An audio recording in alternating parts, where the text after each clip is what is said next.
अब हम लोग देखते हैं भारतीय राष्ट्रीय घटनाक्रम पार्ट 2। भारत और सिंगापुर ने दोनों देशों के भुगतान प्रणाली यूपीआई पे नाउ को लिंक करने की योजना बनाई है। भारत सरकार द्वारा पुणे में 430 करोड़ रुपये की लागत से पहला ठोस अपशिष्ट हाइड्रोजन संयंत्र स्थापित किया जाएगा। राजस्थान राज्य ने हाल ही में वेटलैंड एक्स-सिटू संरक्षण प्रतिष्ठान योजना की घोषणा की। 8 साल तक इसका वित्त पोषण फ्रांस द्वारा किया जाएगा। इलेक्ट्रॉनिक्स एवं सूचना प्रौद्योगिकी मंत्रालय द्वारा डिजिटल भुगतान उत्सव का आयोजन किया गया है। इस उत्सव का शुभारंभ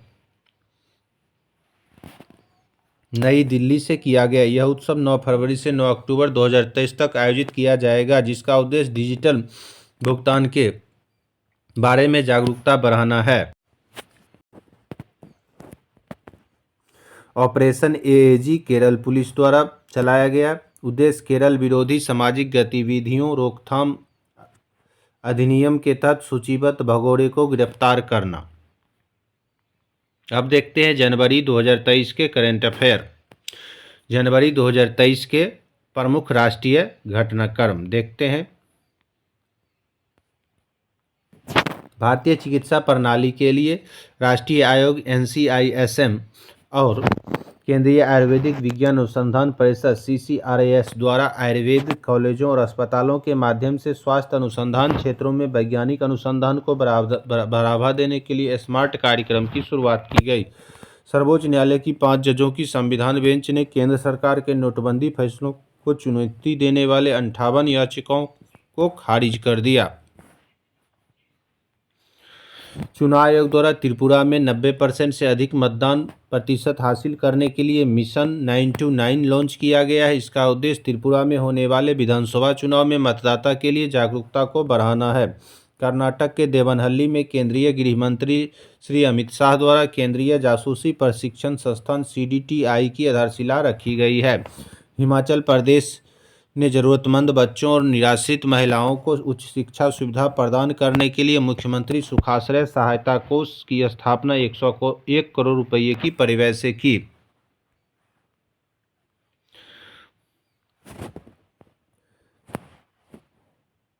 केरल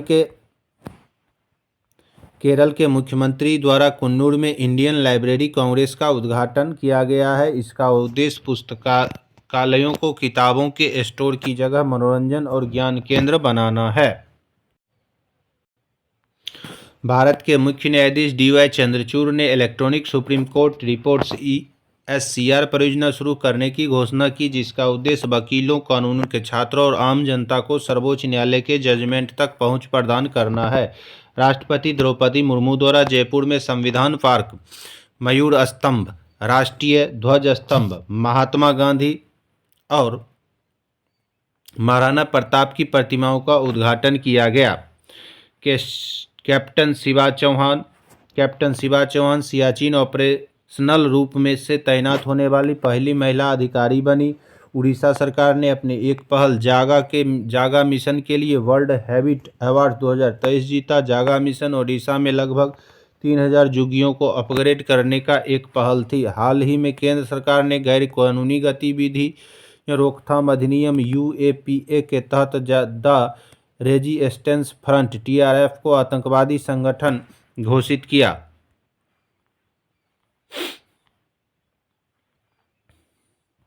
हाल ही में दुनिया का पहला पॉम लीफ पांडुलिपि संग्रहालय के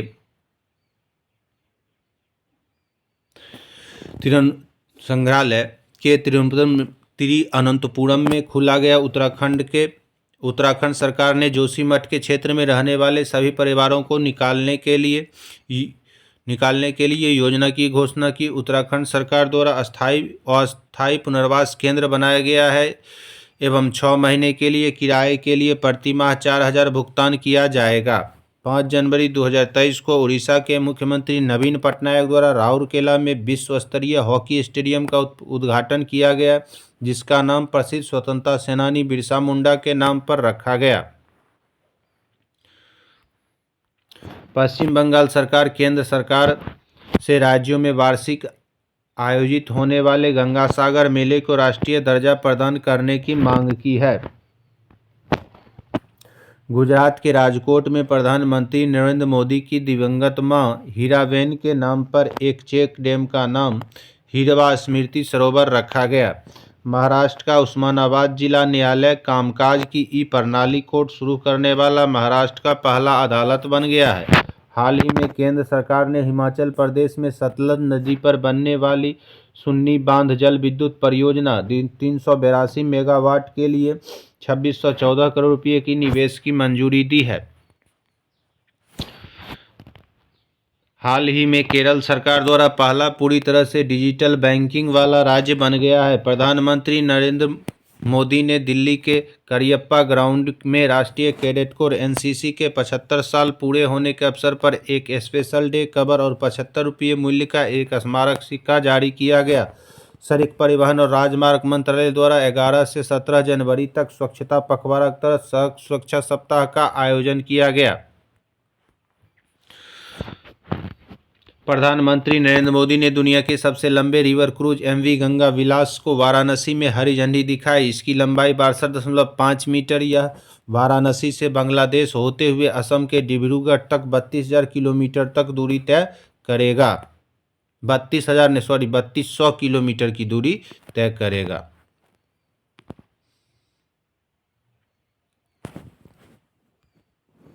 उत्तराखंड सरकार ने राज्य की आदिवासी महिलाओं को सरकारी नौकरियों में 30% क्षैतिज आरक्षण प्रदान करने का विधेयक पारित किया है। हाल ही में गुजरात के हड़प्पा कब्रिस्तानों से 5000 साल पहले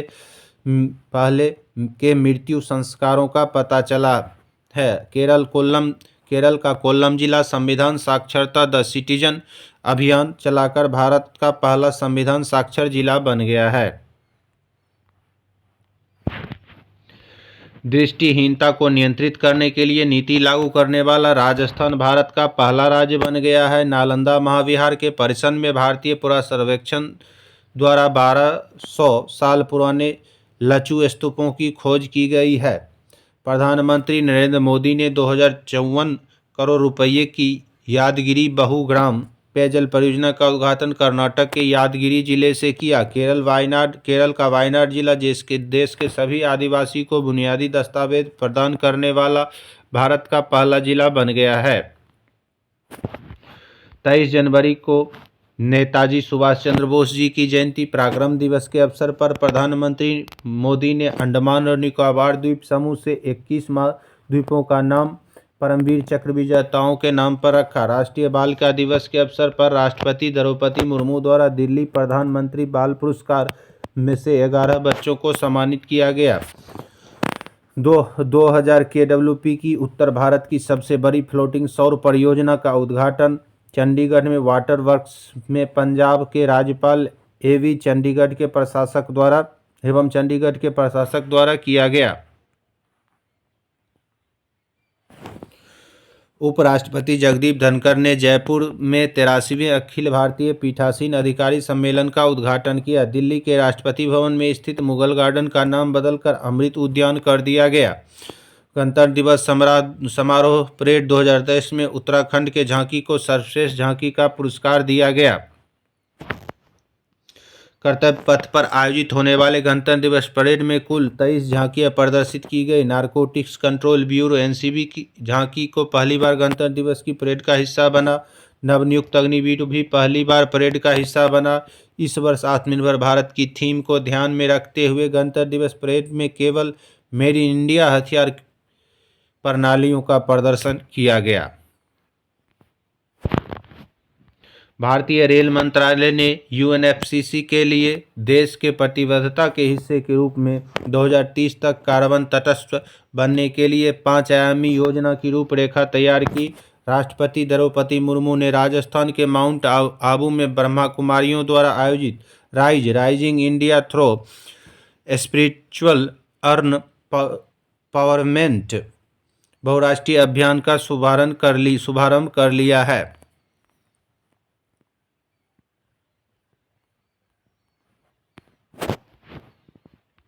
रक्षा मंत्री राजनाथ सिंह ने सीमा संगठन द्वारा अरुणाचल प्रदेश में निर्मित सियोम पुल सियोम नदी पर का उद्घाटन किया है। परीक्षा पे चर्चा कार्यक्रम का छठा संस्करण 27 जनवरी को नई दिल्ली के तालकोटरा इंडोर स्टेडियम में आयोजित किया गया है, जिसमें प्रधानमंत्री मोदी ने भाग लिया।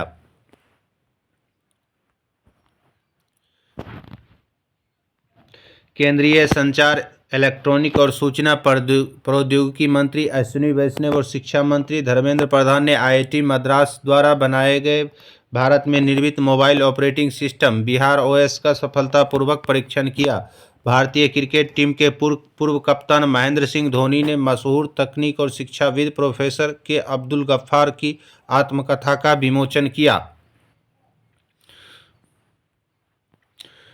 जनवरी 2023 में नई दिल्ली में पहला इंडिया स्टेक डेवलपर सम्मेलन का आयोजन किया गया। 70वें प्रवासी भारतीय दिवस के मौके पर प्रधानमंत्री नरेंद्र मोदी ने एक विशेष डाक टिकट सुरक्षित जाइए सुरक्षित प्रशिक्षित जाए जारी किया है। हिमाचल प्रदेश सरकार पुरानी पेंशन योजना को बहाल करने वाला भारत का चौथा राज्य बन गया है। इसी के साथ आपका एडिटोरियल में राष्ट्रीय घटनाक्रम 2023 समाप्त होता है।